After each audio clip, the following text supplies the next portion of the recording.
And we are live. How we sounding? How we looking? Yeah. We are going to talk some Fury versus Usyk. Is anybody else a little bit nervous about this one? Like, I'm getting like a little bit of anxiety heading into this one. The stakes are just so damn high. This is going to be the fight that crowns the first undisputed heavyweight champion, obviously, since Lennox Lewis. And one moment, just kind of discussing that a little bit, because it is true. There hasn't been a undisputed heavyweight champion since Lennox Lewis, and there hasn't been one in the four belt era. But let's give the Klitschko some props. You know what I mean? Like, no, neither was ever undisputed, but that's because you had two kings of the hill that happened to be brothers and made a decision early in their career that they would never fight each other. So yeah, Vladimir never held all four belts. Vitaly never held all four belts, but they damn sure ran the heavyweight division for a decade plus, especially Vladimir. His career extended beyond Vitaly's. Vitaly went into politics. He started suffering, different back issues. And I think his last fight might have been the one against Derek Chisora. But let's not just overlook the Klitschko era like there wasn't a heavyweight, or in this case, two heavyweights that were running things. But it's true. There was no undisputed heavyweight champion of that era. So the winner of Fury versus Usyk will mark the first undisputed champ. And I have to put this out there. And I know nobody wants to hear this, but what if this thing is a draw? Like, it dawned on me, with all of the anticipation, the postponement, with the, cut to Fury, pushing the fight date, pushing it out a couple of months, letting Tyson Fury heal. And another thing I was concerned about is overtraining, given that it's an extended training camp, unless they kind of cooled their heels when it was announced that the fight was going to be postponed. But we'll get back to that. But what if this thing results in a draw and both fighters leave with the same belts that they came in with? Well, first of all, that would all but ensure that we will not get a undisputed champion. And again, I just have to mention this because I think that it is a real possibility. I think that this is going to be an ultra competitive fight. I would be very surprised if one or the other gets blown out. Rod Rivas in the house. Thank you for coming through. I hope I'm wrong there too. Sammy Silver. Thank you. Yeah, it's not a bad idea to put some money on a draw, and it could be like a controversial draw where somebody thought, most thought that one fighter won. But because of the way the sanctioning bodies are acting, if this fight does result in a draw, I don't think all four belts will be on the line if they decide to run it back. It would take for the IBF to say, no, we're not going to push for the Ergovich mandate. The WBO is going to do the same, WBA and so forth. So, as it stands, there was at least one sanctioning body that was saying, whoever wins this, if you guys, because of your rematch clause, decide to run it back, well, we're going to strip the champion that holds our belt of that belt. So again, if this results in a draw, we'll probably have to go another 10 or 20 years before we get an undisputed champion. But let's hope that that's not the case. The weigh-ins recently occurred, and I don't know if y'all got the news, but Tyson Fury is smaller than he's been since the Otto Wallin fight. He's, I believe, 262 pounds. Alexander Usyk is the biggest he's ever been in his entire career. He came in at 233. That's 12 pounds heavier than he's ever been. And I'm just thinking, I really thought that heading into, that with the weigh-ins and going into the fight, that there was going to be at least like a 40-pound gap. I thought that it was going to be something like 225 to 228 for Usyk, and then 270 to 275 for Tyson Fury. Even when we saw the pictures of him slimming down, we often see pictures of fighters that are a little bit misleading, and then we see them get into the ring and it looks like, wait a second, like what was up with all those pictures I saw? So I thought that there was going to be more of a 40 to 50 pound gap between the two. But no, as it stands, this is just shy of a 30-pound difference between Fury and Usyk. So what can we expect that to mean? Is Fury really looking to just bounce a little bit more and to, fight a similar fight that he fought against Vladimir Klitschko? Although you can't really fight Klitschko like you would fight Usyk, two completely different Ukrainian fighters. Is Fury gonna, is it gonna be a feint heavy approach in the way that he fought Wilder in the first fight and in the way that he fought Vladimir Klitschko? Is going to be a lot of this. I feel like with Usyk, it's going to be a lot of probing with the lead hand, looking for angles and just staying busy with the lead hand and looking for opportunities to shoot the left. So I wonder what Usyk was up to gaining the extra 12 pounds for this fight. And you couple that with the extended training camp. It just makes you wonder what the strategy behind the weight gain is. Is it to resist against Tyson Fury bullying you around? Because remember, like when Fury fought Francis Ngannou, another fighter that's way different than Alexander Usyk, but when Fury fought him, he would get in those clinches where he would normally be bullying his opponent, but was unable to do so against a very physical MMA fighter, Francis Ngannou. Is Usyk also trying to kind of mitigate the physical domination that could possibly take place if Fury outweighed him by 40 to 50 pounds? Another thing, the referee, Mark Nelson, that's who's refereeing this fight as far as I've read. How will he officiate the inside fighting in this one? Is he going to call break when they get into the tussles and you see Tyson Fury in the clinch starting to whack to, the side of Usyk and starting to go to work, those near rabbit punches up top? Is Fury going to try to get nasty on the inside? What can Usyk do to resist or to neutralize some of that? Now, some people think that Usyk's a better inside fighter than Tyson Fury, but there's a difference between inside fighting and then the raw clinch work where you just let the free hand go and you start walking the opponent back. Because here's what happens when you've got a big weight disparity or you've got somebody clinching and trying to walk you down in the clinch. Because of the weight disparity, the fighter who's clinched and walked back, imagine walking backwards. First of all, just walking backwards. Usually if you're walking backwards, you don't really know what you're going. You're usually you're turning around to see what's behind you. Imagine being in a clinch and then getting walked back by a guy that outweighs you by 30, in this case. Otherwise, I thought it was going to be 40 to 50 pounds. This case is 30. But if they're walking you back from the clinch, you walking back has to support their weight. If you don't support their weight when they're clinching you and walking you back, you fall down with them on top of you. So is Usyk going to basically be doing the leg squats, essentially, that would be needed to stay on your feet as Fury gets into the clinch, starts walking him backwards? That's why some fighters, they'll just let themselves fall.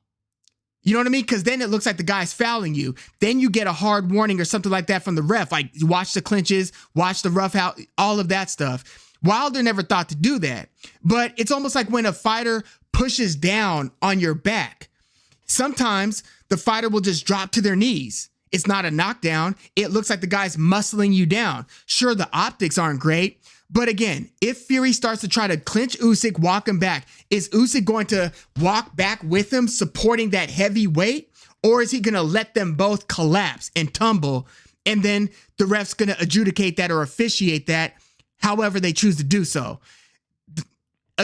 I don't know how much of the inside recent Fury tactics are going to be allowed. And I feel like how that is officiated will play a part and contribute to how this fight plays out. So that's one thing to look out for. And also, Mark Nelson, the referee here, I was looking him up, and I remember I've seen him in other fights, and I was like, if this is the same Mark Nelson I'm thinking about, and then I looked at some photos and it looked to support this, but Mark Nelson isn't one of the bigger referees. You know how you've got certain big guys. Joe Cortez wasn't a small ref. Jay Nady was a pretty big ref. I think Arthur Mercanti is a pretty physically, imposing ref.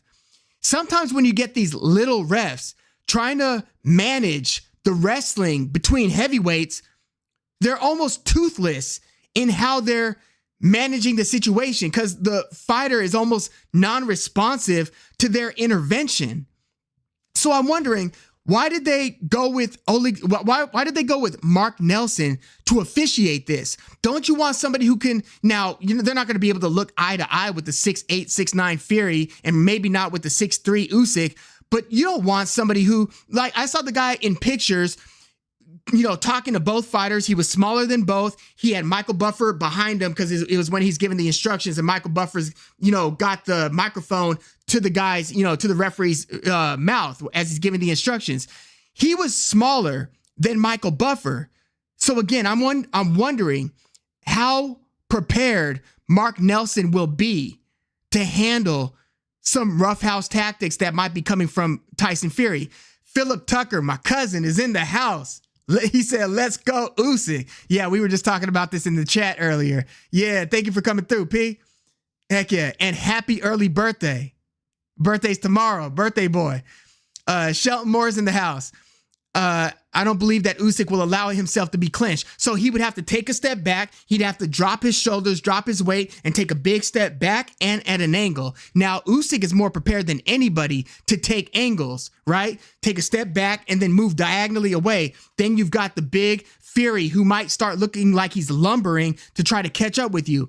But, okay, Usyk isn't a slow starter. Now, he was a slower starter really at cruiserweight than he's been at heavyweight. But I want to see how the battle of the lead hands is going to start playing out. Again, I expect Fury to be doing a lot of the feinting, and then Usyk to do a lot of the probing and popping with his lead hand, a lot of the kind of jostling, which you have to be careful because with Usyk being a southpaw, I'm imagining Tyson Fury, Sugar Hill, and team are preparing to let go of some right hand leads. You know what I mean? I'm looking for Fury to look for opportunities. You saw AJ doing it. AJ, if you look at the first couple of rounds, rewatch Usyk versus AJ 2. Not the first one where Usyk dominated more or less the first 3 rounds, but the second one where AJ is changing levels more. He's throwing more right hands to the body. I'm expecting that Fury is going to be between feinting early and throwing the right hand, trying to look for opportunities to catch Usyk, who's going to be playing around with his lead hand, looking to shoot a left. How do you mitigate or neutralize the southpaw? Often straight right hands could do that. So there's going to be a battle of the lead hand. Is Fury going to be able to find Usyk with the jab? If the jab battle even looks competitive, that's bad news for Usyk. That's how I see it. I think Usyk is going to have to look like he's in control of the at-range distance boxing game, which he wasn't totally in control in the first few rounds against AJ in that distance boxing game. It was in the second fight. It was close. It was competitive. AJ was getting right hands off to the body. He was even touching him with the jab. It was interesting in those first 3 rounds of the rematch. If Fury is looking competitive, I know that it's Usyk that likes to put his foot on the gas in the second half of a lot of these fights.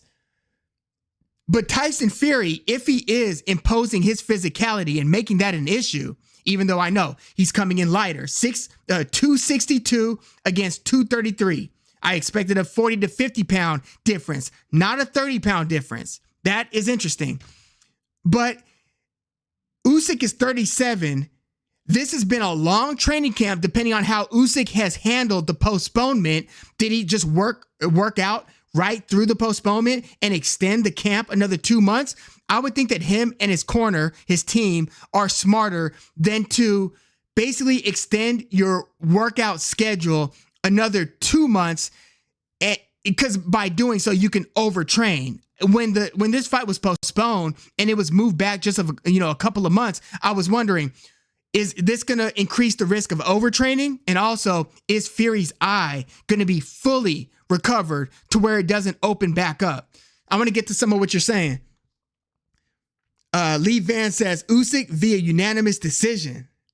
You know what's interesting? More and more people, I'm seeing like Teddy Atlas, he picked Usyk. I'm like, damn, like if you were to ask people who would win, Fury versus Usyk 2 years ago, before like Usyk versus, or before Fury versus Ngannou, obviously. And as Usyk was fighting AJ, Fury was seen to be clearly the king of the hill. How crazy, and I think I mentioned this recently, how wild would it be if Usyk, who was recently a visitor to the heavyweight division after becoming undisputed at cruiserweight, here we thought that if there was going to be a crowned undisputed champion, it would be Fury, it would be maybe Anthony Joshua, Deontay Wilder was in the mix. These were the operators at the time. How crazy would it be if it's Usyk, and it's been Usyk this whole time, that becomes undisputed at heavyweight after becoming undisputed at cruiserweight, and does so by going through Anthony Joshua and Tyson Fury to become that. By that point, Usyk is at an all-time level. He is then on short lists, all-time great heavyweights, all-time great boxers. He has to be in the discussion at that point. He's already a bona fide Hall of Famer, as is Tyson Fury. But if he can accomplish this mission in becoming undisputed at heavyweight, you're talking about a historical figure. And it's interesting that the odds have also evened out. But again, you know, I issued out a poll, and, you know, I watch a lot of different YouTubers, and I listen to a lot of different podcasts. More and more people are picking Alexander Usyk in this one.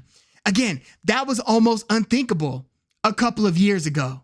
But that's the reality that we have, to where now I think Usyk, or Fury, once again, is a slight favorite, very slight favorite. I'm talking like minus 110 to plus 100. That's about as even as you can get for a fight of this caliber. You know what I mean? Often boxing main events, even championship level fights, you will often see somebody like Canelo fought Munguia. Canelo was like a minus 400, 500. He was like a 4-1, 5-1 favorite. This is almost a dead even fight. I love it. I love it. The stakes are so high. And again, I'm a little nervous, on this one. I'm just not like, if Fury, because I'm gonna let you know who I think. I'm gonna let you know who I think. And I issued out a preview where I gave my prediction, but I'll let you know on here who I'm picking in just a moment. And I have thought more about it. I'll let you know who I picked in the preview video and if that's changed. Let's see. Ben Golf's one. What's going on? Thank you for coming through. Deontay Wilder essentially accused Tyson Fury of leaning on him and wearing him out. I think Alexander Usyk has much better footwork though, and will not allow this to happen. Usyk via wide decision. Wide decision. If this turns into like a clinic, as they say, and Usyk is, as they say, putting on a boxing clinic, taking him to school, I would be pretty blown away to see Fury have to walk back to the corner, sit down. Sugar Hill's trying to give him some helpful instructions. You see a confused look on Fury's face, much like we got, quite frankly, against Francis Ngannou. I still don't quite know what to make of that, what we witnessed in Fury versus Ngannou. But it would just be crazy to see the middleweight, the little sausage, you little ugly little man, and to see Usyk taking it to Fury where Fury doesn't have the answers. That would be wild. Let's see. Boxing fan in the house. Thank you for coming through. EK, thank you for coming through.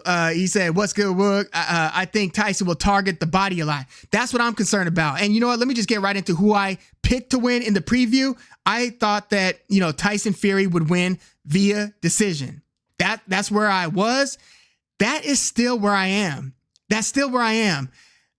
Usyk's got the tools to win. So does Tyson Fury. What I don't think that we are fully counting. What was Fury's motivation level against Ngannou? Yeah, he wanted to get the bag, but how much fear did he have during training camp? Like where he was going to prepare like his life depended on it.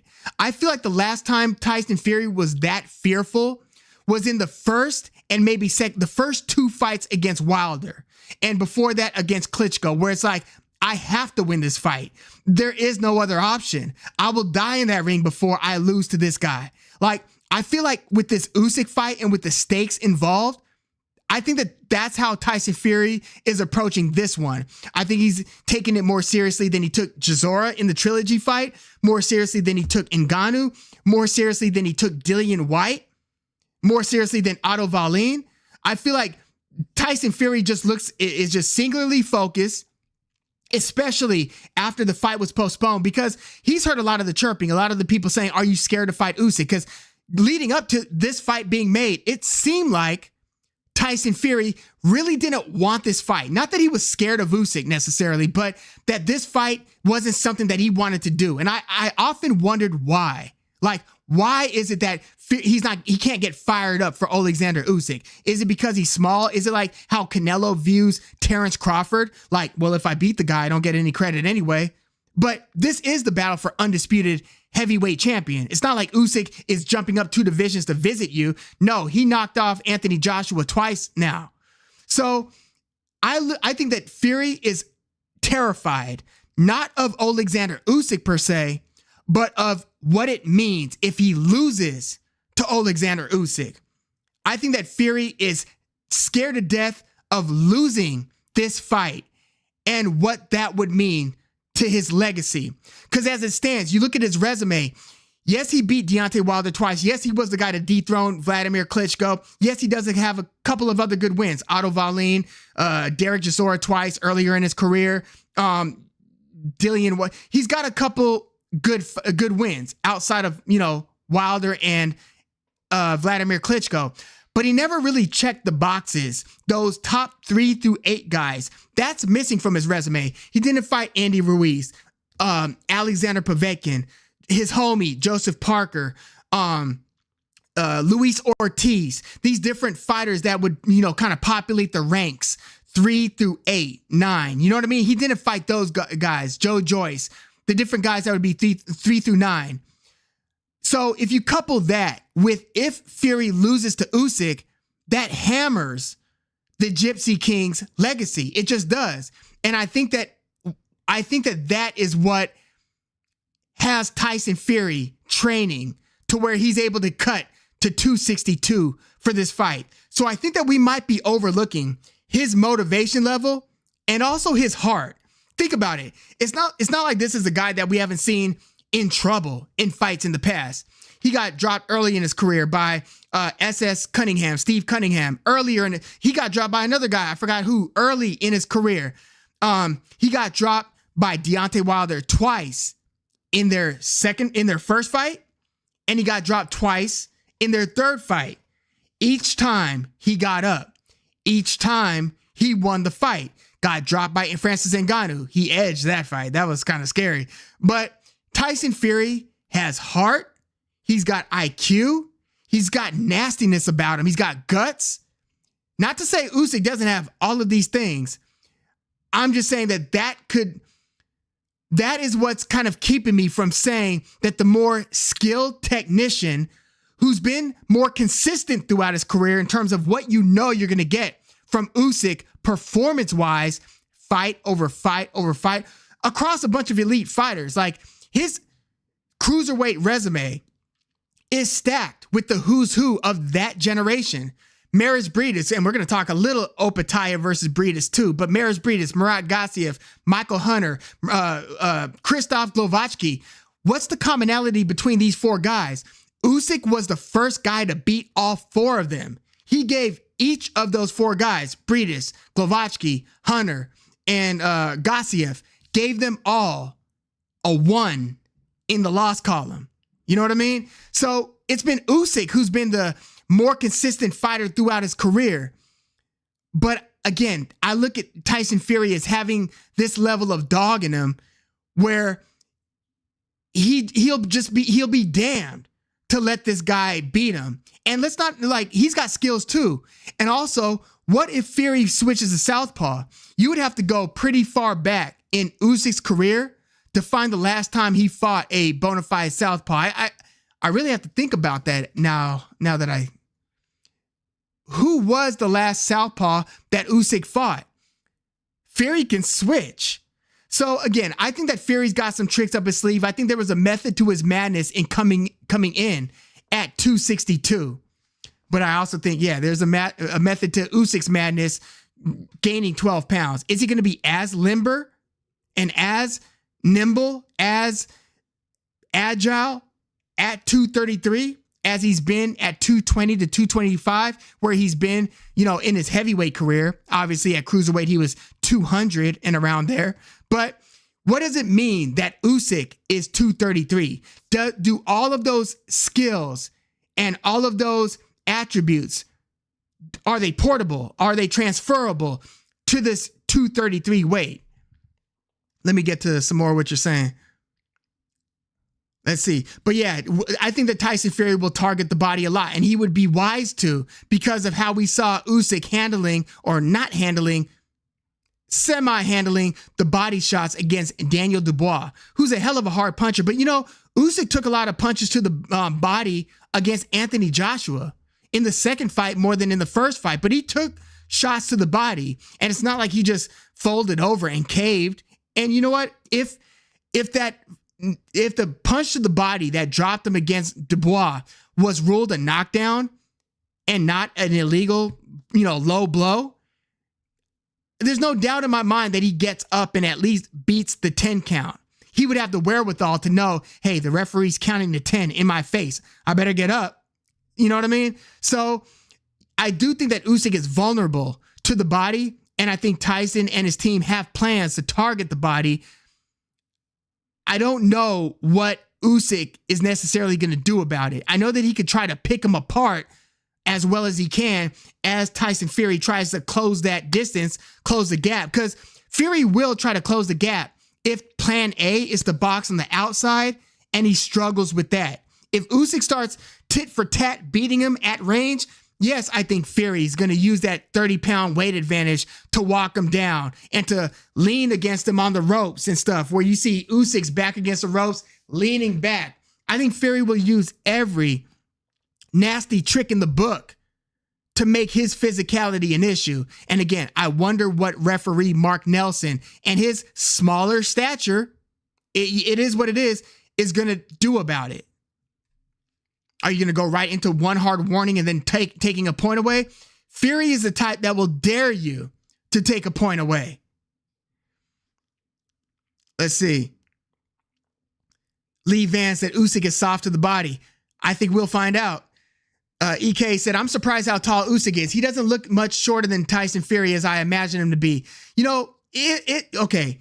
When Fury fought against Ngannou, it didn't look like a 5-inch height advantage. I think Ngannou's listed at 6'4".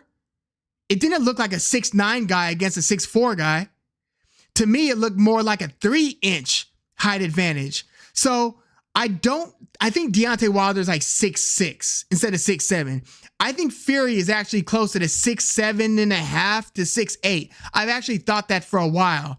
And Usyk appears to be probably every bit of 6'2.5" to 6'3". So I think it's more like a 4-inch height advantage. That's what it looked like. It didn't look like a 6-inch height advantage. It really didn't. Yeah, good point, EK. 30 pounds or Ryan, 3-pound difference. Yeah, right. Are kind of crazy. Yeah. Wait. And that's what's crazy about the heavyweight division. You can have a fight where the guys are 30. When Fury fought Deontay Wilder one of those times, there was like a 45-pound difference between the two. I think it was like the second fight, maybe, which is one of the scariest versions of Tyson Fury that I've ever seen. The one that we saw in Wilder versus Fury 2. And I say Wilder versus Fury 2 rather than Fury versus Wilder 2, because Wilder was still the WBC champ after their first fight. So going into the second one, it was Wilder versus Fury 2. But that was a scary version of Fury because he was able to up effectively at range and get it inside and be super nasty and borderline illegal in the clinch and up close. EK said, I feel like something controversial will happen. I was thinking about this in relation to another fight. I think that Mike Tyson, the other Tyson, might get injured against Jake Paul early in the fight, but that's a whole nother question. Yeah, something controversial. I hope that it's not a controversial decision. I hope that this decision doesn't mirror or isn't reminiscent of Triple G versus Canelo or Canelo versus Triple G1. I really hope it's not. I would rather a draw that's understandable. I don't want a draw. Let me be clear. But I would rather a draw that people watch the fight and they say, okay, I can see a draw. I would rather see that than a controversial, super disputed Sugar Ray Leonard versus Marvin Hagler type of decision. Because you know what happens when we get those decisions? Like De La Hoya versus Trinidad won, or they only fought once, but De La Hoya versus Trinidad, Canelo versus Triple G, or Triple G versus Canelo won, Sugar Ray Leonard versus Marvin Hagler. When we get a super controversial decision, people over time forget how good the fight was, because it's almost like the decision spoiled the magic that we just saw in the ring. I hate when that happens, because when I witness it, I feel like I know that's about to happen. Like, all people are going to talk about is the scandalous nature of the decision. You know what I mean? Let's see. The whole time it's been Fury. Yeah, I said, wouldn't it be crazy if the whole time it's been Alexander Usyk? Bacon and eggs, thank you for coming through. EK said Tyson Fury might get disqualified for biting Usyk's nose off. Anything could happen. Fury, remember when he kind of like licked? Did he? No, he stuck his tongue out. He didn't lick the blood, or did he? Yeah, I remember it was something like that where he had Wilder up against the ropes and he stuck his tongue out. Did something. Rod Rivas said, I don't think that Usyk is going to be in front of Fury for him to be able to get clinched. Usyk has nice feet and probably is going to tire Fury and stop him. If Usyk can accomplish a stoppage of Tyson Fury, historic performance, historic fighter, historic fight, that would be one of those, Rumble in the Jungle types of fights. One of the biggest fights of the era, period.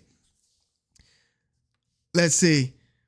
Get up again. Thank you for coming through. I had a prophetic dream that Usyk stops Tyson Fury in round 11. That's why I placed 9K on the fight in favor of Usyk. Good luck. Good luck. I always feel that when somebody bets. Yeah. May the force be with you. May the judges be with you. You bet on Usyk just to win, right? Not the stoppage part. But yeah. It's not, if you bet on Usyk, period. I mean, it's an even fight. And if you view it as being an even fight and you think that one guy or the other is going to win, that's not a bad bet. That's one of those pick'ems, toss-ups. Lee, thank you for coming through. Will I watch the fight on a stream? I plead the fizz. No, I'm playing. I really want to support this fight. I do. So we're going to pay-per-view it. I'm going to go over to my brother's spot after watching an inspection of a condo that I might purchase out in Hacienda Heights, California. Wish me luck. That's a hell of a process. That'll be my first home purchase. But yeah, inspector is going to be coming through, and then from there I'm going to be going to my brother's and watching the fight with some family, and just acting a fool. I can't wait. I really can't. Like, this is one of those events. You know what I mean? This is the battle for undisputed. You see the scene out there in Riyadh, Saudi Arabia. You got Larry Holmes, the king of the end of the 70s through the early, basically the bridge that gapped, or the bridge that bridged the gap between the Ali era and the Mike Tyson era was Larry Holmes. And Larry Holmes is out there in Saudi Arabia, as he was for Fury versus Ngannou. And you just see the scene out there. Holyfield's out there. Lennox Lewis is out there. Vladimir Klitschko's out there representing for his boy in Ukraine, obviously. And I saw a video that Vladimir Klitschko released. It almost, it struck a chord in me. Like, there's boxing has so many links to like the world outside of boxing, and it's so representative. I mean, even with the backdrop of what's taking place in Ukraine, between Russia and Ukraine, and this fight happening with that in the backdrop, it's like there's boxing, but boxing in itself sometimes is bigger than boxing. Boxing sometimes itself is bigger than boxing. Think like what Ali represented, when he converted and when he protested the Vietnam War, things like that. Sometimes sports is bigger than sports because of the decisions that the actors involved make. You know what I mean? And I feel like this fight, no, it doesn't have the same political. I mean, there's a bunch of stuff that's going on in the background, but it feels like a momentous occasion. By the way, with Turkey Al-Sheikh and Riyadh season and all that, I think that is super dope and encouraging that they are staging fights also not only in Saudi Arabia, but outside of Saudi Arabia, like Terrence Crawford versus Madrimov. That's taking place in LA on August 3rd. I'm going to try to go to tickets or go to that fight, get tickets whenever they're made available. But I think that it's really cool that he's not only keeping the fights in Saudi Arabia. Like, yes, Saudi Arabia is its own scene. It's a very interesting scene, right? They're trying to build out the boxing scene there. And they often fly the celebrities and the boxers of the legends of the past and the legends of the present, fly them in to make that momentous occasion. But you got to have some fights in Madison Square Garden, in Los Angeles, in Texas for certain occasions, in Wembley or in Great Britain, in England. You got to bounce around a bit, and I like that Turkey Al-Sheikh is willing to do that. Let's see. But to answer your question, I think we're going to pay-per-view this one. Miami Kid J said, I think Usyk will outbox him and movement will be key. Usyk via decision. First of all, thank you for coming through. And yeah, I see more and more people picking Usyk. Like I issued out a poll on YouTube, and I think like maybe 60 to 65% of the people are picking Usyk. Again, 2 years ago, it would have been a totally different question.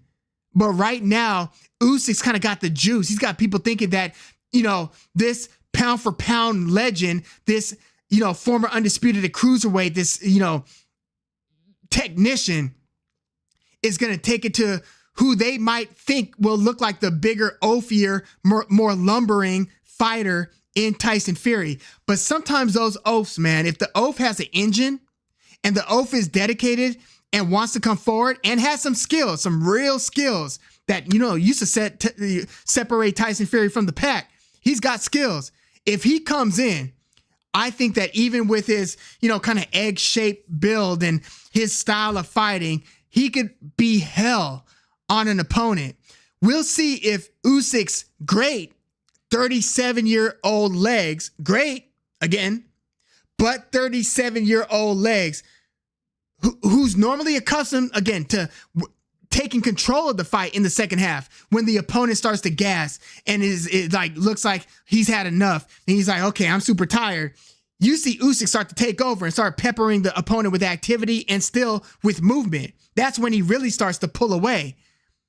I think that Fury's size, if he uses his physicality and is able to do so effectively, can kind of change that part of the equation. Let's see. Lee Van said, I'm tired of Fury. I hope he loses. You know what? I feel like boxing in general, I feel like individuals want Fury to kind of lose. There, we've seen a lot of Fury, right? And he plays games before every fight. He makes us think that a fight won't happen. He'll drag processes out, all that stuff, right? But I feel like boxing as a business wants Tyson Fury to win because obviously you make Fury versus Anthony Joshua one of the great fights that we haven't gotten. If Usyk wins, it doesn't really. It's not to say that the result wouldn't change in a Usyk versus Joshua 3 fight. But give me a second.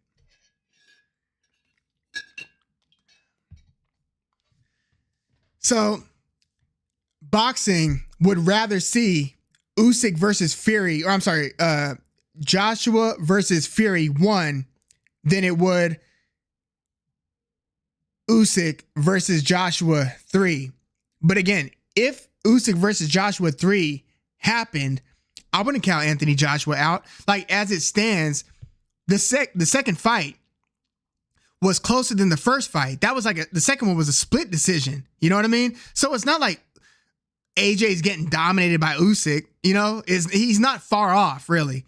But, and boxing, like most sports at the highest level, it's a game of inches. It's a, you're splitting hairs when you sometimes are fighting a superior fighter to an inferior fighter. Sometimes the difference isn't that great. And again, you watch that rematch between Usyk and Joshua. Joshua was boxing competitively in that rematch in the first 3 rounds. And it continued to be a very competitive fight. But I feel like there's more of an appetite for Fury versus Anthony Joshua 1. It just feels like unfinished business. Let's see. Boxing fan said he looked scared during the weigh-in. I thought, who did you think looked scared between Fury and Usyk? It looked like Fury was kind of being his normal self, I think. Usyk, I mean, it was the biggest. Well, Usyk's been on some pretty big stages now, especially having fought Anthony Joshua twice. Usyk's about as professional as you get. Usyk kind of has like that. I used to think he looked like a Bond villain when he had that the Ukrainian traditional Kazakh, is it the Kazakh hairstyle with the swoop kind of tail where everything else is kind of shaved except for that tail that would swoop over his head, and just with his kind of, his kind of crazy eye look. Like, I always thought that Usyk looked like a villain. Like, I didn't know until later in his career that he seems like a very nice guy. I thought, like, man, I don't know what goes on in this guy's personal life, like back when he was a cruiserweight, but no, he seems like a really, really good dude, like a principled, good dude. But yeah, so let me know who you thought looked scared in the weigh-in. EK said, and I know I'm way behind on these on a lot of these chats, so I'm gonna try to cover as much of this as I can. Let's see. I'm gonna try to speed answer some of these so we can catch up a bit. EK said, also have to factor in that Ukraine war might bring out some extra from Usyk, just like a Palestinian Arab fighter might have some extra motivation to make her people happy. Yeah, there's always that additional motivation. In this case, it's heightened. I thought that it was heightened in the rematch between Usyk and Joshua. But sometimes personal motivations, even if it's just fear-based, like if Fury is really scared to death of losing to Usyk, sometimes that can be enough to kind of match a nationally based or ethnically based, or, so if something happened in somebody's family or people find different sources of motivation. And I really do think that Fury's going to be a mother in this one. I think Fury's going to be a problem in this fight. But yeah, I do think that Usyk is further energized and powered by the bravery, quite frankly, and nothing short of absolute bravery that his countrymen are showing on the front lines out there in Odessa and a lot of the different regions in Ukraine. Let's see. Lee Van said, never been high on Fury, but I appreciate him for disposing of Wilder. I liked Wilder. I did have problems with Wilder, and I do like Wilder. I had problems with how Wilder handled that second loss, where he blamed Mark Breland, fired him, accused Breland of contaminating his drink in the corner, saying that he was drugged. And like Wilder, I was worried about his mental health. Like, yo, you all right, man? Because you sound wild right now. No pun intended, but I like Wilder. If you listen to Wilder in his earlier interviews throughout his career, and you even hear him in some interviews, like even more recently, he seems like a good-natured guy on a person-to-person level. Even when you see him in Fury, when they're not about to fight each other, see each other like out in like public or something, it's all daps and love and respect, and they hold each other, bring each other in, and it's nothing but complimentary. I think that a lot of celebrities, when they get famous, I mean, look, Wilder's from, small town Alabama. He became the heavyweight champion representing, the United States, and was a bronze Olympic gold medalist. When people achieve fame, I feel like they are so sometimes intoxicated with the fame that they kind of lose some of who they were. If there was like a level of humility earlier in their lives, sometimes I don't think you can help it. You know what I mean? And even those who seem like they're good, decent, nice guys, there is some head trip in a lot of these guys, and they have these grandiose views of themselves. So when you hear Wilder calling himself a king, like he really a king, like some of that is like, all right. But I think that as a person, I think Deontay Wilder, to me, as far as I've seen, is a good dude, generally. Again, I don't like how he handled losing that second fight against Tyson Fury. But you say that you were never high on Fury. You know, I liked Fury since I started seeing him singing Aerosmith's "Don't Want to Miss a Thing" after big wins. Like when he beat Vladimir Klitschko and he sang like at the top of his lungs, sang fairly well too. He doesn't have a terrible singing voice, but he sang it. It's like, oh my God, this guy's a showman. How has he not been famous? You know what I mean? And so that was obviously the turning point. Then he disappeared from the ring for like 3 years. But Fury, he's one of those guys where whether you like him or you dislike him, I feel like we're going to miss him when he's gone because he makes the sport more exciting because he is an entertainer. We need those guys. There are not too many of them. He's one of them. But I have pulled against him in multiple fights. I'll say that. And I think that he is a BS artist in a lot of ways. But a lot of these guys who know how to kind of play the game, a lot of them are. Let's see. EK said Usyk's weakness has been the body shot, it seems. It sure was against Daniel Dubois, and it to a lesser degree was in certain spots against Anthony Joshua. We'll see if Fury can exploit that. Rod Rivas said, ultimately, I think it's going to come down to who has a stronger mind, and I don't think that Fury has it, but I sure thought we thought the same thing about Ryan Garcia. Yeah, we did. But you know what? Like, Fury has a strong mind. I really do believe that. Like, I feel like Fury's got a ton of heart, a ton of dog in him. He's willing to go there. Like, you know what I'm saying? Like, you don't get up from 4 knockdowns across 2 fights and finish the way that you do if you don't have heart. Like, when you get rocked to the point where you're dropped that badly, and he was hurt badly even in that 3rd fight, but he got back up and fought against a very, very dangerous man, you know? So look, I think that Fury's very strong-willed. I think Usyk might have a slight boxing IQ advantage, maybe. Like, you don't get too much better boxing IQ. Like, Floyd Mayweather's got all-time IQ. Usyk's got great boxing IQ, man. So I feel like both him and Fury have high boxing IQs, but I've seen them both do a lot of different things when they need to pull out different tools and vary their game in order to get their win. I've seen them both do numerous things. Let's see, Benny Bronx said, hey, what's going on? Benny Bronx at the house. Thank you for coming through. Usyk does everything Fury does, but better. Size is the only advantage that Fury has. I got Usyk, unanimous decision. Well, Fury can also switch, stances, go to southpaw.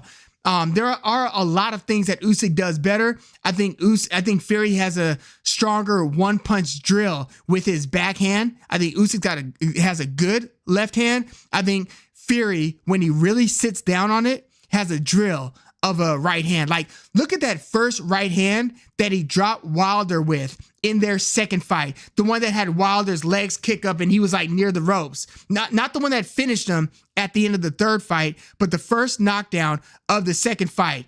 That is the kind of right hand that I'm talking about. But also, he flashed that right hand, I thought, late in the Wilder fight of part 1. I was like, damn, I haven't seen that Fury right hand.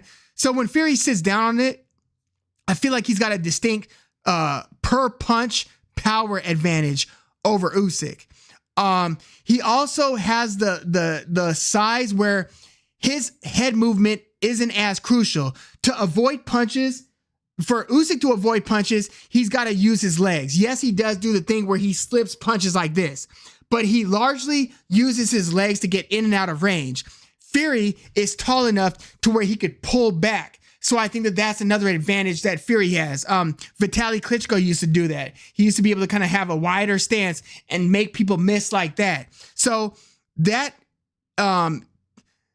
becoming a part of you being elusive is another advantage, I think, for Fury. So if Usyk's gonna prod and kind of pick the lock to get inside and start doing his thing, working angles and so forth, he's going to have to deal with somebody who can make him miss pulling back. And Usyk has to be careful in those cases not to get hit with even uppercuts. You know what I mean? Like, Fury's got a nasty uppercut. I think that he might have a better uppercut maybe than Usyk.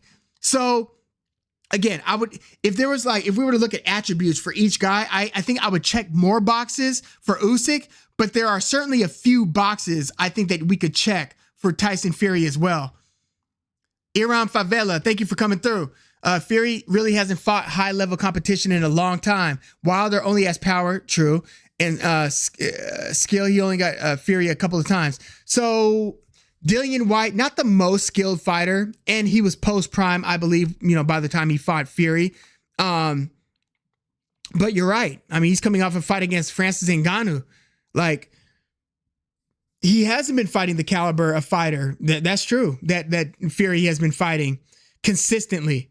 And I think Boxing Wave said this, the only non-really good fighter that Usyk has fought in the past several years, we're talking at least 6 years, has been Chaz Witherspoon. That's the only guy that isn't an elite or near elite guy that Fury's fought, or that Usyk has fought in recent memory. Lee Van said Usyk will outwork the big man in a decision, no knockdowns. I kind of think Fury might knock Usyk down late, but that's just me. I kind of think he will.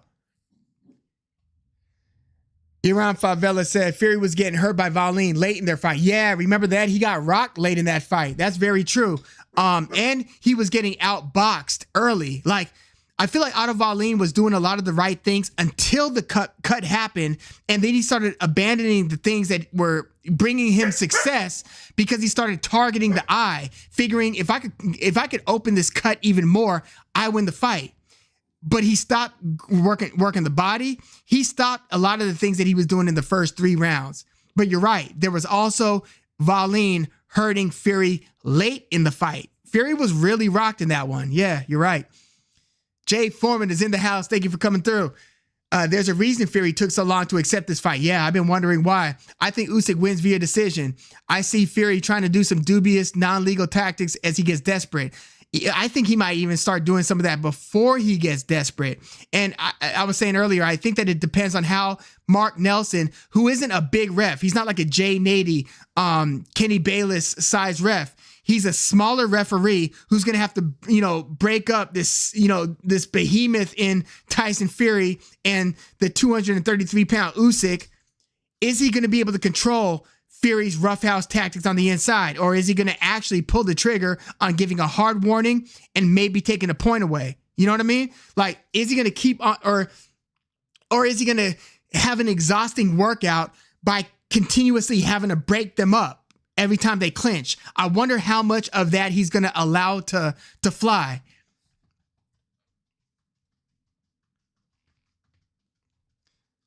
Let's see. Tyson Fury's EK said Tyson's trainer says he expects Tyson to knock him out point blank. That's why they train. That's what they train for. One of those. So he thinks that Fury is gonna knock Usyk out like Usyk knocked Tony Bellew out. That would be a scary sight to see Usyk flat on his back. It's a possibility, man.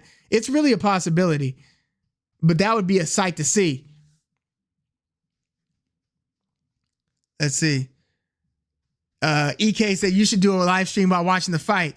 I sometimes watch some of those watch-alongs, and I do enjoy them.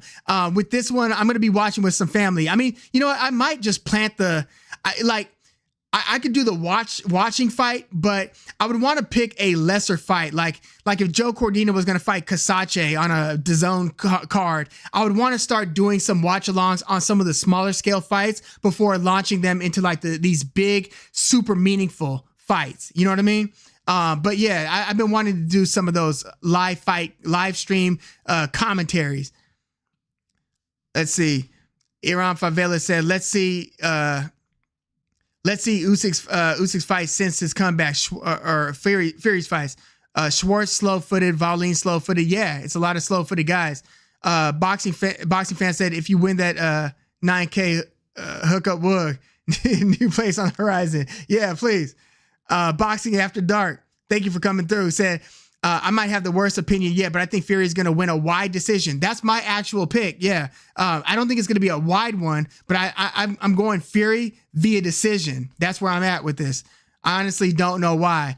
It could be because if Usyk, even with his great legs at 37 and with Fury's skills, he does have skills that Usyk can't effectively close the distance without getting hit by something or even kept on the outside where he's trying to pick the lock, trying to find his way in. But Fury's just doing, it's hard to picture Fury giving more volume. Usyk's got way more volume, right? He just throws more punches.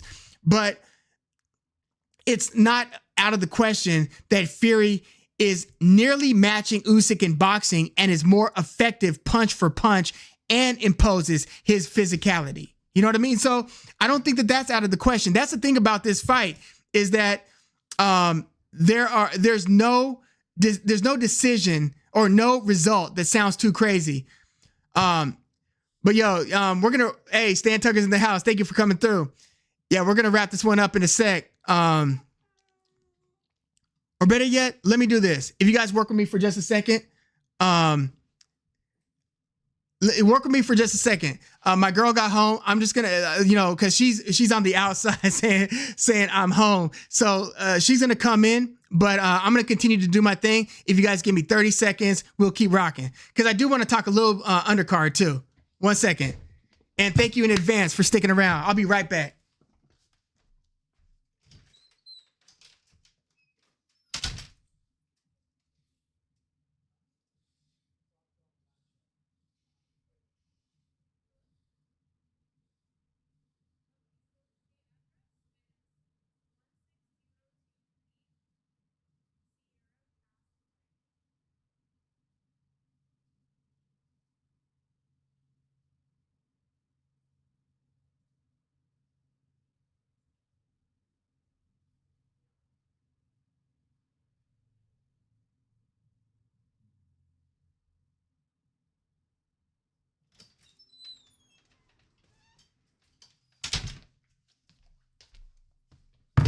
So she's on the call.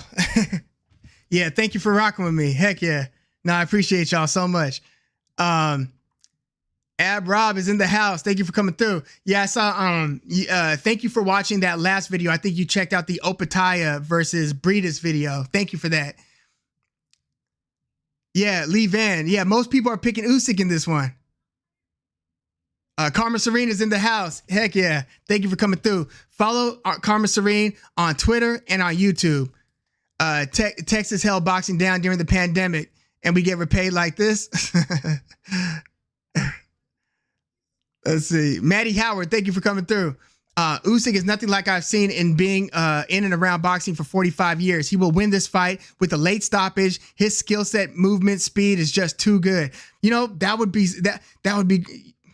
it would be almost Ali Foreman like, kinda. There are often differences. You know what? I think it was Teddy Ellis that might have pointed this out, but there was like a cut sustained on George Foreman a couple weeks before the fight in the Thrilla in Manila, not the Thrilla in Manila, the Rumble in the Jungle, right? So Foreman was out in Zaire and he sustained a cut in training. So they actually postponed that fight.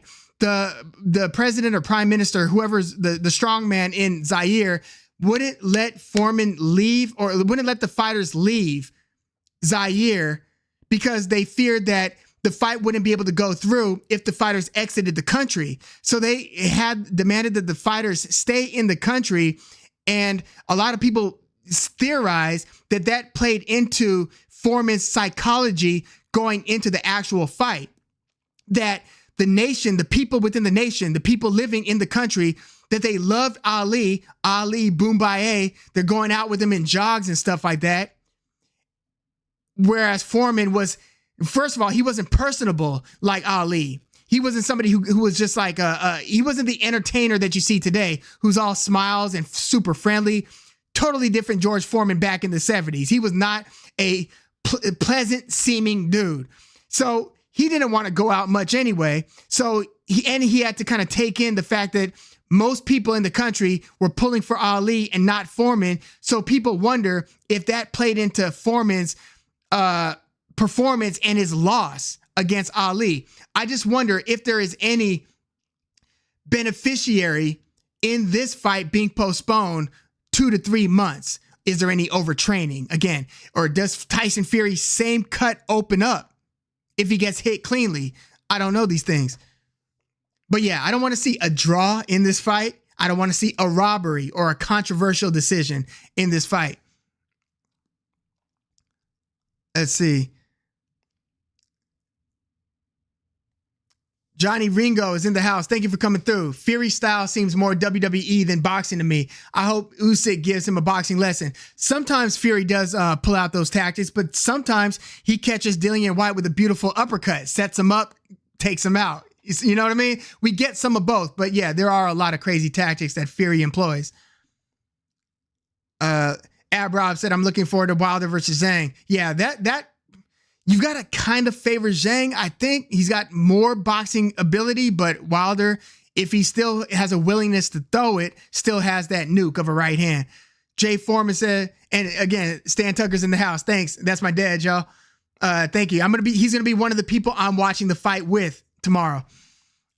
Jay Foreman, Wilder is definitely one of the most delusional characters in boxing, but in his defense, you kind of have to be a little off and somewhat crazy to be a professional boxer at a high level. Yeah, true. Even the ones who seem like they've got it together are a little bit crazy, and it's only the people in their circles who know how crazy they are.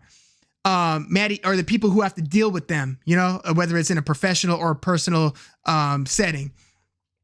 Maddie Howard said Wilder is the most padded heavyweight champion ever. He never fought anyone. Yeah, you know, his resume isn't great. The best guy that he beat was Luis Ortiz. If he beat Joseph Parker, that would have been like either his best or second best win, right? Because those two Luis Ortiz wins, very meaningful. But that's about all he's got. And then a draw with Tyson Fury. Those are the biggest feathers in Wilder's cap, right? Outside of that, you'd have to look to Chris Arreola, Eric Molina, Artur Szpilka. It's really not a deep resume. Lee Van's off to watch the Knicks. Yeah, game 6. You know, they better pull it off here. They don't want to go into a game 7. Sherlock Ohms, I like that name. Dope. Thank you for coming through. And thanks, Lee Van, for coming through as well.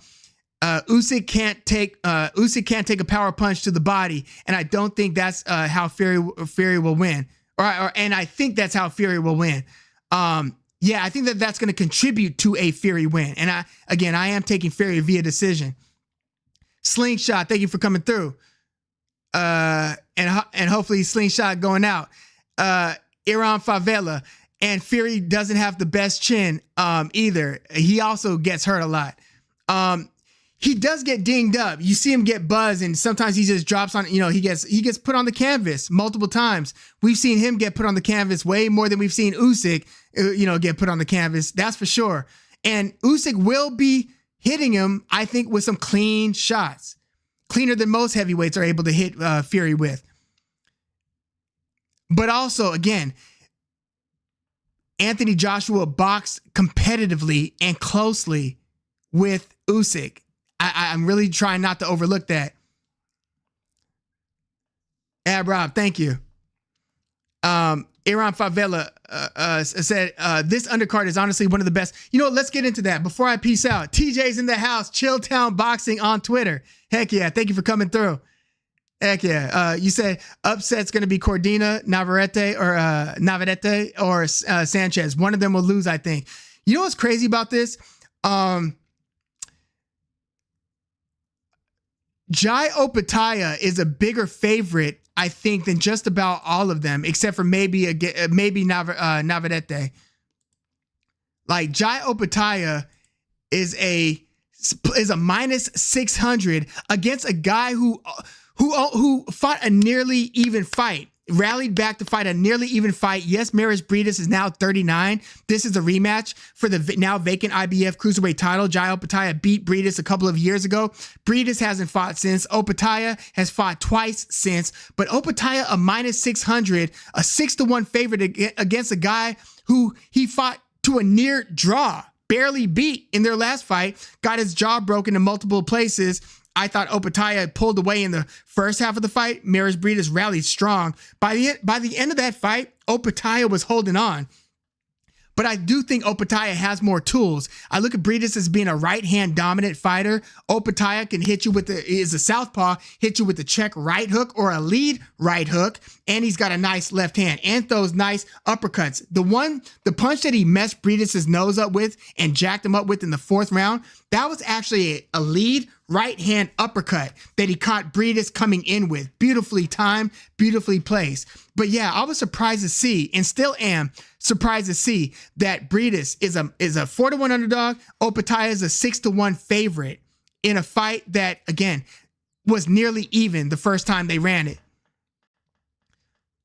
And then with Cordina versus Casace, I would be surprised if Casace wins. I feel like that's the one I'm most comfortable with saying Cordina wins. Sanchez Caballel, Sanchez is a favorite, a -250. I don't think he should be that big of a favorite. We just saw what Caballel did against Makhmudov, which, by the way, if you watch Caballel, who fought Makhmudov on that, what was it? It was on the AJ versus Valine, Wilder versus Parker undercard. Makhmudov, he does like so much of this twitch. He was like a mountain of a man, huge dude, right? Who was a big favorite against Caballel. But Makhmudov was like he had a glitch. Like if you're playing a video game and your opponent is this, like your next opponent is this Makhmudov guy who's like this monstrously big guy who does this thing where every time you hit him, he goes like he's got some problem with his neck. Rewatch that fight. Makhmudov had this weird tick where he did this literally like 100 times during the fight and like in between rounds. Like every time he got hit,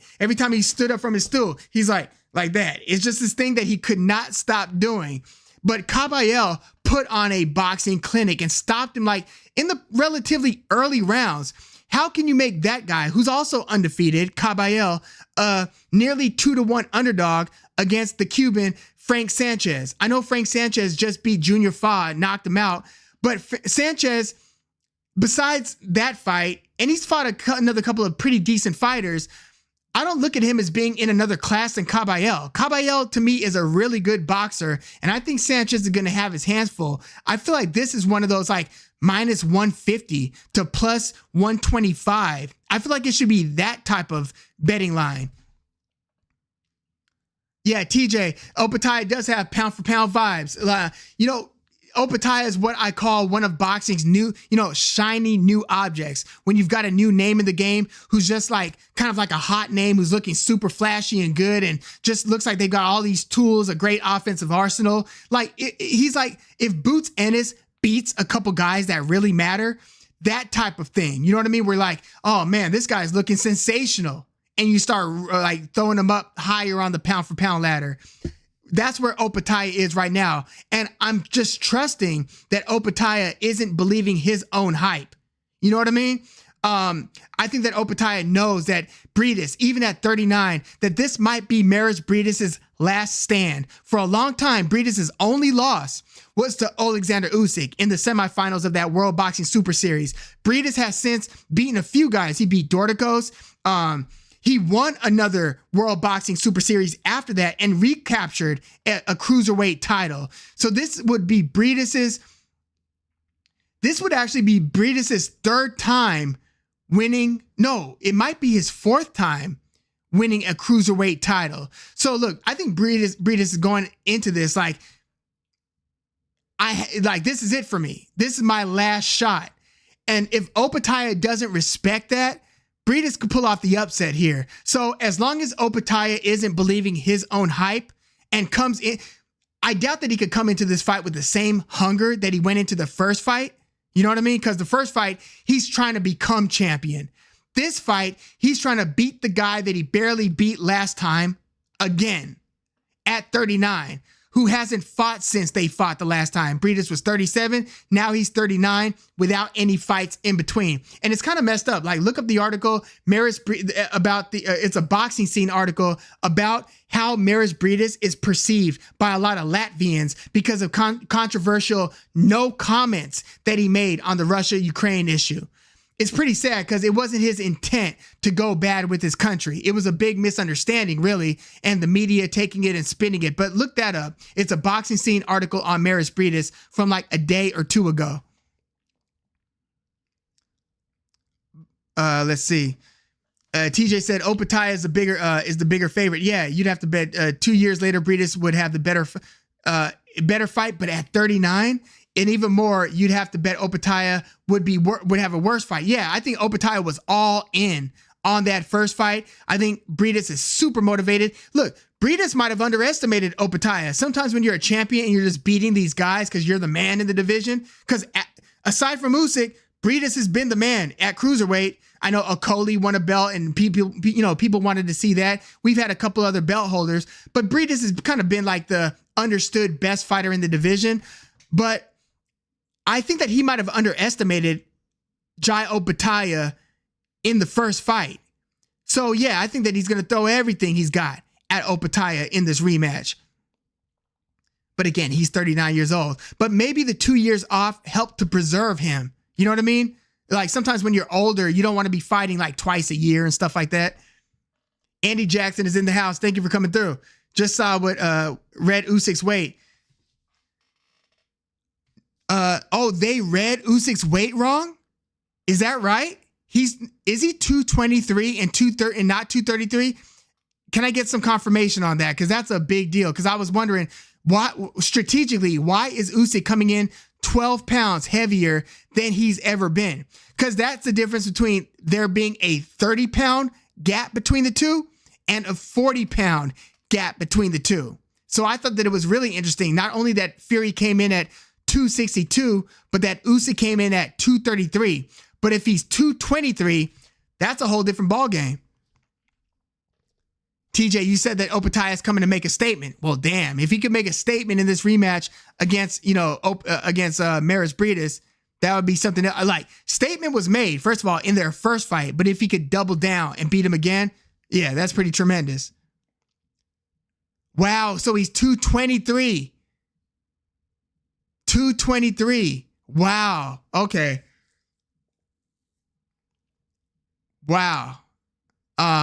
Yeah, I think I'm going to drop a chat in this live chat after I put it up and say that we address this later on in the video. Yeah, that's a big deal. 40-pound difference still between the two. Usyk better be as fleet of foot as he's ever been, because if Fury can make physicality a problem, that could be a really, really big problem. A really big problem. But yeah, we're about to wrap this up. I got to run in a sec. But thank you guys once again for coming through. I hope everybody enjoys this fight. I can't wait. Andy Jackson, TJ, Iran Favela, Miami Kid J, Ab Rob, Slingshot, Sherlock Ohms, Lee Van, Matty Howard, Jay Foreman, Stan Tucker, Johnny Ringo. Heck yeah. EK, Karma Serene. Boxing Fan, Get Up Again, Lee, Rod Rivas, Bacon and Eggs, Sammy Silver, Philip Tucker, Shelton Moore, Ben Golf's One. Yeah, thank you guys once again for coming through. I hope everybody enjoys the fight. This is like a momentous one, but so really quickly, what does that change in weight mean? Usyk's going to have to be super agile. He's going to have to keep Fury off of him. If his legs are up to the task and Fury can't close the distance, or if Fury can't win the jab battle or even be super competitive and keep the jab battle close, it might be trouble for Fury. If Fury is able to rough him up, and if the ref allows Fury to do Fury-like things, or if the ref is unable with Mark Nelson's referee, Mark Nelson's smaller stature, is unable to properly officiate those inside tactics, it's going to be a problem for Usyk. But as it stands, I'm going to stick with Fury via decision in this one. But yeah, thank you guys. So Ab Rob, you like that Usyk's coming in at his normal weight. So do I. I kind of like that too. Yeah, shout out to y'all, man. Thank you, boxing fan, and thanks again. Enjoy the fight, y'all. This is the battle for undisputed, momentous occasion. This is one of those generationally important fights. Yeah, I agree. No need for Usyk to gain that additional 10 pounds. Nothing is original. Thank you for coming through.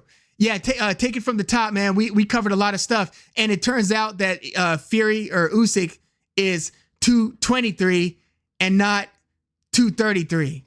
Big deal. But yeah, thanks again, y'all, for coming through. Enjoy the fights tomorrow, and yeah, we'll run it back next week. We'll be talking about it in another chat, and I probably will drop a post-fight reaction to this fight. Yeah, thanks. And yeah, again, this is in Riyadh, Saudi Arabia. So on the West Coast, daytime. It's going to be early everywhere. So yeah. Yeah, I want to thank you guys for taking the time to join us on this kind of final thoughts video on Fury versus Usyk. I can't believe they read those weights wrong. That's wild. But yeah, I'm Woog. Thanks again, guys, for tuning in. Enjoy the fights.